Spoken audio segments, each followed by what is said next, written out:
Magandang araw po. Ngayon naman ay nandito tayo sa gulayan. Kung natatandaan nyo po, ito po ay nataniman na rin namin ng gulay. Kadyos din po itinanim natin dito noong nakaraang taon. Meron tayo mga kalabasa dati dito. Yan po. Na kahit po sobrang lakas ng ulan, maganda naman po yung ating kadyusan. Ayan po, sobrang hangin. Yan po ay kalilinis lang at kalalagay lang ng fertilizer. Pero sobrang bilis po ng damo. Ayan. Nandiyan po si Caviteño farmer na naglilinis ng kanyang gulayan. Ayan. Ito na po yung aming hobbies, magtanim na magtanim para nga libre tayo sa gulay. Masarap po kasing kumain ng fresh na yung hindi nabibilin sa palengke. Katulad po sa palengke kasi na-harvest ngayon, bukas pa yan ititinda. Eh dito po, once na nag-harvest ka, sarili mong tanim, kukuha ka na lang kapag gusto mo nang maggulay. Yan po. Kanyang kasipag si Caviteño farmer. Tanim lang ng tanim. Kaya bawat pagtatanim niya, sinuport ko siya. Mapagulay, mapahalaman. Sabi ko nga sa inyo, yung taniman niya ay punong-puno na. Katunayan nga po, bumubunga na lahat ng tanim namin. Ang hindi na lang po ay yung mga bagong tanim. Kasi nga po, taon-taon kami nagtanim na mga prutas. Yan po. Natutuwa ako dahil yung husband ko, kahit sabihin mo na yan ay pensyonado, walang kaarte-arte sa buhay. Nakatulad ko, na kahit ako ay nagtrabaho na napakatagal. Aircon ang trabaho ko, pero hindi rin naman po ako ganong kaselan sa trabaho. Dahil tayo naman po ipinanganak na walang gintong kutsara sa bibig. Kaya kailangan natin ng walang kaarte-arte na tayo nagtatanim. Yan po yung mga gulay natin. Sinare ko lang sa inyo sa dahilang sa susunod na mga buwan, tayo ay mag-harvest na po uli ng gulay na kadyos. Ito po ay pahuli at doon sa medyo unahan nyo naman po ay pauna. Hindi lang po ito ang taniman namin ng kadyos. Nagtanim din kami doon sa part ni Maribel Catalan para pag uwi niya may sarili siyang gulay na kadyos. Dahil masarap nga po ang kadyos. At medyo mahal din po dito sa amin yan. Kaya medyo malaki naman po yung taniman pa ng gulay. Kaya tayo ay nagtatanim.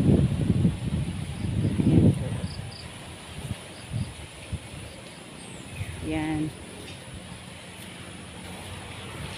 Medyo mangi lang po kaya siya ay nakahilig. Pero yan po ay makakabawi once na uminit. Malalago na siya. Hindi ko na-share sa inyo ito noong time na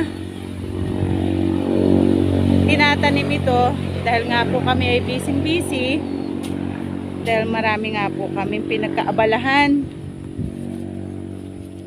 sa ngayong taon na to. Kami po ay naglilinis na laan na naglilinis. Kung hindi po napansin nyo, kami ay humingi na ng tulong sa mababait na kami ay nagpalinis ng punuan dahil nga po kaming dalawa ay busy. Yan. Natuwa lang po ako na i-share sa inyo itong aming gulayan. Dahil malagong malago na po. Tuwing umaga po, yan ang trabaho ni Caviteño farmer na talaga namang ang kanyang goal ngayon sa buhay ay magtanim pagandahin yung kanyang taniman. Sa katunayan nga po, na kahit hindi niya taniman, tinaniman niya. Ganon ang pagmamahal niya sa kapatid. Ngayon, ipakikita ko naman sa inyo itong ube. Ayan po, oh. Kita ba?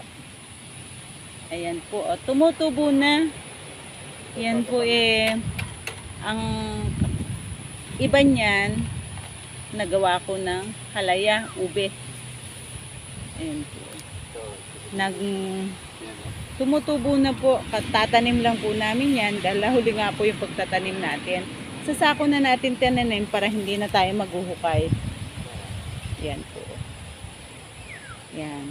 Puro tanim na.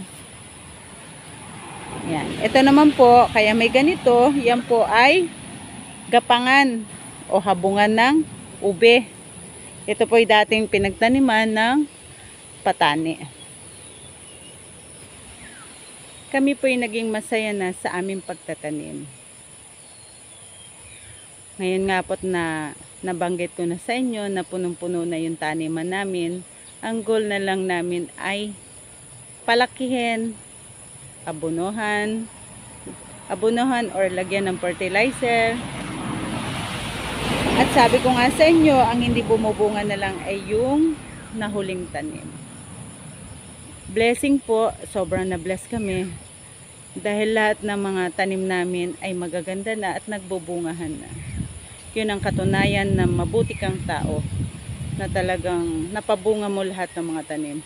Hindi lang po sa part ng taniman ng husband ko, pati po doon sa taniman ng aking hipag na si Maribel Catalan, ay lahat po ay bumubunga na.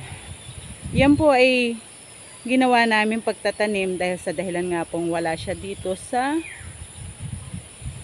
Magallanes.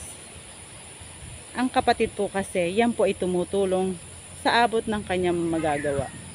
Yung pagod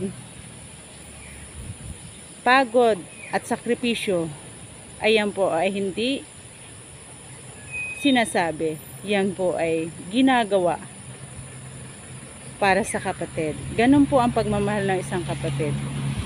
Magbibigay ka, hindi ka kukuha.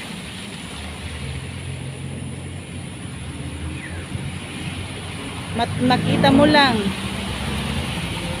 na bumubunga na yung tanim mo, natulong mo sa kapatid, para ka nabiyayaan na tumama ka sa loto. Dahil nag-benefits po, hindi lang ikaw yung ginawa mo, nakikita mong maganda na. Kaya shinare ko lang sa inyo at binahagi ko sa inyo sa mga kapatid. Yan po ay tumutulong ka, hindi ka humingi ng kapalit. At pag nakita mo bumubunga na, ay masaya ka na para sa kapatid mo. Shinare ko lang sa inyo ito, hindi naman sinabi ko sa inyo na yung ginawa namin ay gawin nyo rin. Natuwa lang po kami dahil ang iba namin tanim ay bumubunga na, kaya umabot na kami sa puntong pati sa part ng kapatid niya itinaniman namin. Ganun po namin kamahal si Maribel Catalan. Para hindi lang po kami ang nangunguha ng mga tanim namin, pati siya. Yan po itinanim namin para sa kanya, hindi po para sa amin. Kung minsan na misinterpret kami ng ibang kamag-anak, ay wala na po kami magagawa. Wala po kaming ibig sabihin. Ang pagtulong ay bukal sa puso namin. Kaya sa mga taong nagsasabi ng hindi maganda sa akin, bahala na po ang Diyos sa inyo. Dahil habang tayo nabubuhay, maganda pong makagawa tayo ng mabuti. Dahil yun po ay isang tax natin sa langit. Hindi po kailangan puro dagdag tayo. Yan po ay ginagawa. Sa mga kamag-anak ko na hindi po ako nakakadalaw sa pamilya ko sa side ng aking nanay tatay, medyo busy lang po ako kaya hindi ako nakakadalaw. Sa susunod po, mag-iikot na ako dahil successful na po ang mga tanim natin. Wala na tayong gagawin. At saka kumukuha na po tayo ng maglilinis para hindi na po tayo masyadong pagod na pagod. Yan. Sa ating mga farmer, huwag tayong mahihiya na tayo'y nagtatanim. Maganda na po yung maging masipag habang malakas pa ang tuhod. Shinare ko lang sa inyo ito. Dahil ito na po yung gusto ng husband ko magtanim, kaya siya po ay sinusuportan ko. Yan. Muli, maraming salamat po sa patuloy na suporta nyo sa channel ng Caviteño Farmer. Shoutout po sa lahat ng mga viewers at subscriber. Salamat din po sa mga kaibigan namin sa YT na napakababait po. Salamat po ng marami. Dito sa YT, dito ko nakilala ang mabubuting puso na hindi, kahit na hindi kayo magkakilala sa personal, ay sobra naman po talagang kababait at talagang mafe-feel mo na talaga yung pag-support nila ay totoo. Maraming salamat po. Mabuhay po kayo. God bless po. Bye-bye.